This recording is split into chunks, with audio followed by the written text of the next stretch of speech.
வணக்கம். நாம இப்போ ஒரு சூப்பரான பயணத்துக்கு கிளம்ப போறோம். எங்கன்னு கேக்குறீங்களா? இந்தியாவுல காஞ்சிபுரத்துல இருக்கிற ஒரு அதிசயமான கோவிலுக்கு தான். இது வெறும் கல் கட்டடம் இல்லங்க.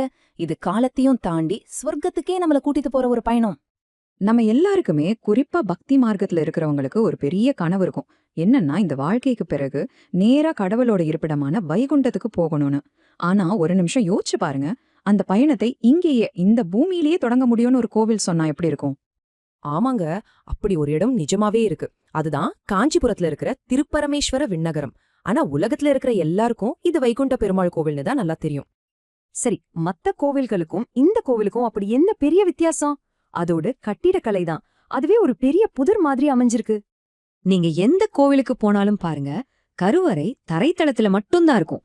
ஆனா இங்க முக்கிய கருவறை ஒண்ணு மேல ஒண்ணுன்னு மொத்தம் 3 அடுக்குல அமைஞ்சிருக்கு.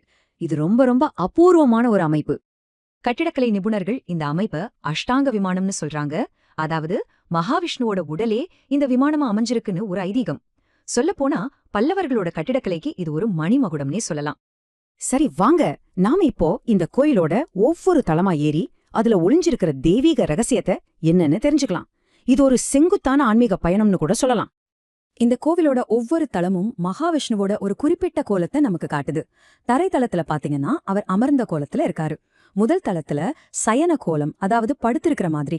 2வது தளத்துல நின்ற கோலம். ஒரு வகையில பார்த்தா இந்த 3 நிலைகளும் மனுஷ வாழ்க்கையோட வெவ்வேறு கட்டங்களை குறிக்கிற மாதிரி கூட நாம எடுத்துக்கலாம். அதனால இந்த கோவிலுக்குள்ள மேல ஏறி போறதே ஒரு முழுமையான ஆன்மீக அனுபவத்தை நமக்கு கொடுக்கும். நின்ற கோலம், இருந்த கோலம், கிடந்த கோலம்னு இறைவனோட 3 கோலங்களையும் ஒரே விமானத்துக்கு கீழே தரிசனம் பண்றது உண்மையே ஒரு பெரிய பாக்கியம்தான்.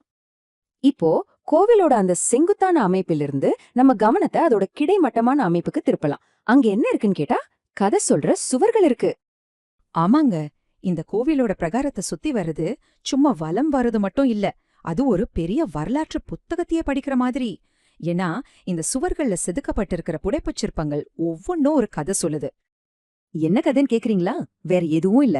இந்த கோவில கட்டின மன்னனோட கதையே தான் இங்க சிற்பமா வடிக்கப்பட்டிருக்கு. இந்தியாவிலேயே வேற எந்த கோவில்லையும் ஒரு ராஜாவோட முழு வாழ்க்கையையும் இப்படி சிற்பமா பார்க்கவே முடியாது. இது ஒரு மிகப்பெரிய கலை பொக்கிஷம்.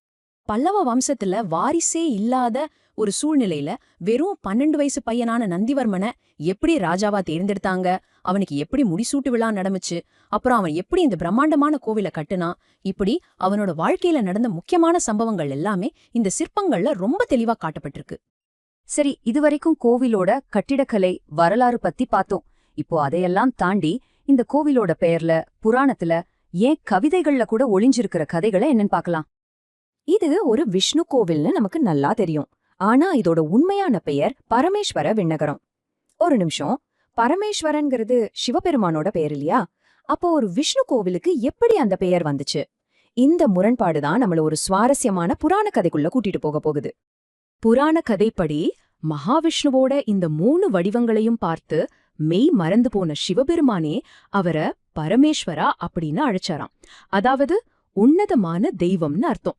சிவனே விஷ்ணுவ போற்றினதால இந்த இடத்துக்கு பரமேஸ்வர விண்ணகரம் பெயர் நிலைச்சிடுச்சு. இது 2 பெரிய தெய்வங்களுக்கு நடுவுல இருந்த ஒரு தெய்வீக பாராட்டை எவ்ளோ அழகா காட்டுது பாருங்க. சரி, பரமேஸ்வரனுக்கு அர்த்தம் பார்த்தாச்சு. அப்போ விண்ணகரம்னா என்ன?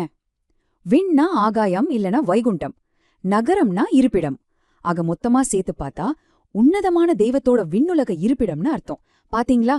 இது மறுபடியும் இது பூமியில இருக்கிற வைகுண்டம்ங்கிறதையே உறுதிப்படுத்துது. நாம ஆரம்பிச்ச இடத்துக்கே வந்துட்டோம். இந்த கோவிலோட பெருமை வெறும் கட்டிடக்கலையோடையோ கதையோடையோ நிக்கல, இலக்கியத்திலயும் நிலைச்சிருக்கு. திருமங்கை ஆழ்வார் இந்த கோவிலோட அழக பார்த்து மயங்கி இதுக்காகவே 10 பாசுரங்கள் பாடியிருக்கார். அந்த பாட்டுல அவர் இந்த கோவில மட்டும் பாடல, இந்த ஊரோட அழகையும் கோவில கட்டின ராஜாவோட புகழையும் பெருமாளோட கருணையையும் சேர்த்து பாடியிருக்கார். அந்த தமிழ் வரிகள் தான் இன்னைக்கும் இந்த கோவிலோட பெருமைய உலகத்துக்கு சொல்லிட்டு இருக்கு. அப்போ திருப்பரமேஸ்வர விண்ணகரம்ங்கிறது வெறும் கோவில் மட்டும் இல்ல, அது ஆன்மீகம், வரலாறு, கலை, இலக்கியன்னு பல விஷயங்கள் ஒன்னு சேர்ற ஒரு சங்கமம்.